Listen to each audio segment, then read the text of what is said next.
Alors maintenant du grand marché de Lomé à Sigamé.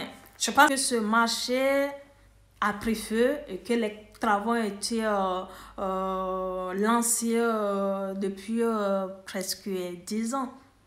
Mais jusqu'alors, il y a des problèmes.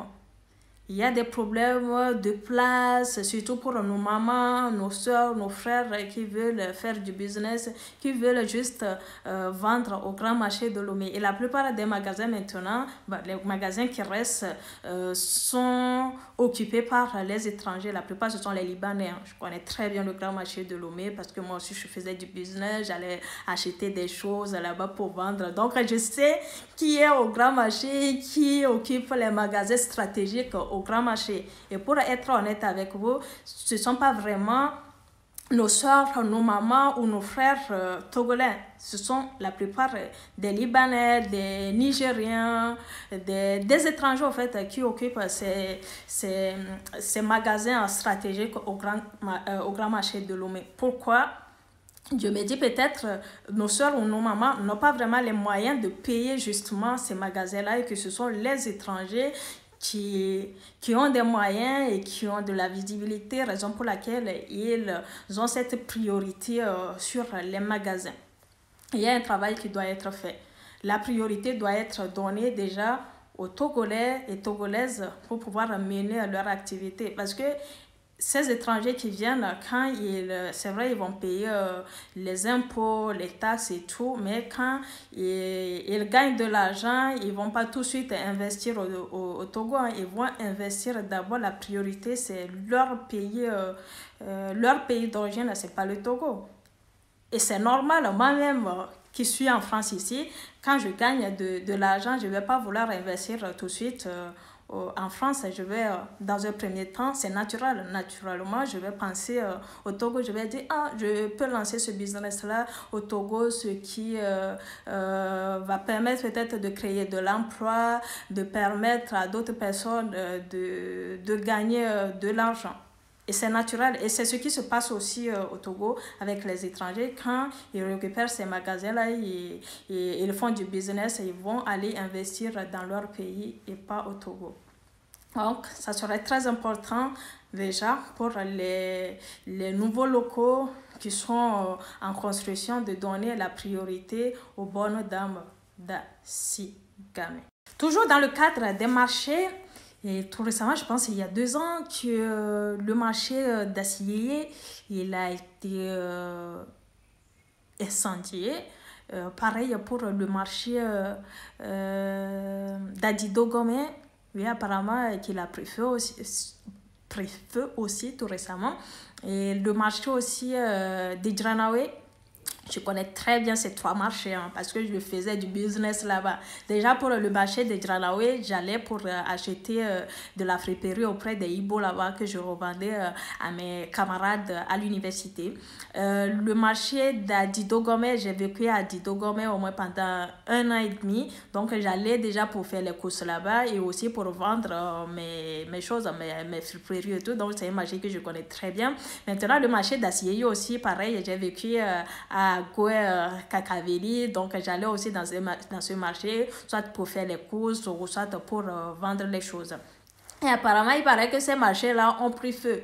Est-ce que ces marchés sont en reconstruction? Et les gens qui vendaient, qui faisaient leur business là-bas, qu'est-ce qu'ils deviennent? Question aussi de brûler les marchés qui prennent feu au Togo. C'est un sujet vraiment à revoir. Pourquoi ces marchés ils prennent feu? Soit c'est un court-circuit, comment on les appelle, les fils, les courants d'électricité qui n'ont pas bien placés. C'est vraiment un travail à faire. On ne tire pas du courant un peu partout dans un marché. Après, si ça part au chaos, c'est normal, puisque les dispositions n'ont pas été prises en amont pour mieux installer ces marchés-là pour qu'ils ne prennent pas feu. Donc, arrivé à un moment où il y a des gens qui disent que ce sont des coups montés, ce sont les individus lambda qui vont pour mettre feu à ces marchés-là. Je ne peux pas vous dire à 100% que c'est vrai ou c'est faux de l'autre côté. Mais la théorie que je retiens, c'est qu'il y a des courts-circuits, des courants voilà, d'électricité qui ne sont pas bien disposés, et ce qui fait que va arriver à un moment, quand il y a le court-circuit, bah, ça prend feu. Donc, il faut vraiment revoir, quand il y aura la reconstruction de ces marchés-là, à mettre vraiment les bases des dispositions pour que ces problèmes-là ne se reproduisent plus. Alors, on peut encore aborder, maintenant je reviens aussi sur le côté lycée. Là, je parlais d'université, mais avant d'aller à l'université, il faut passer par le lycée. Je vais donner l'exemple du lycée 2 février.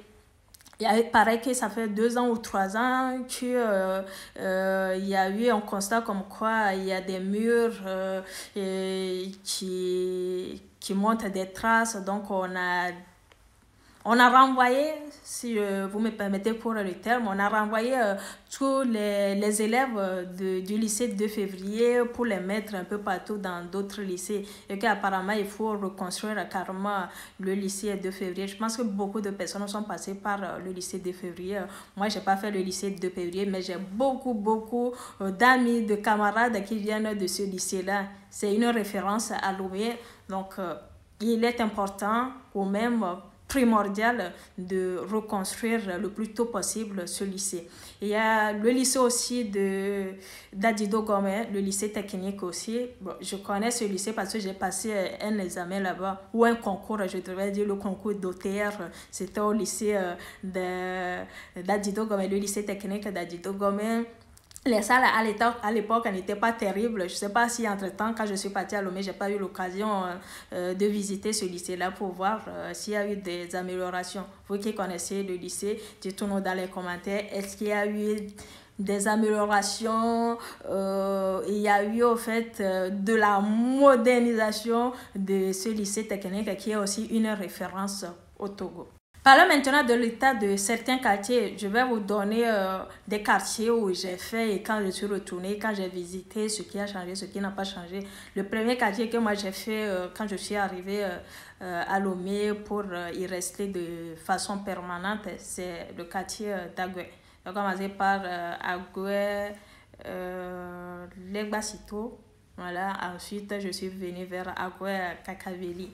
Bon, quand je suis rentrée tout récemment, je vois qu'il y a certaines routes qui ont été aménagées, oui, vers Kakaveli, même pour aller vers Legbasito, Logbosito.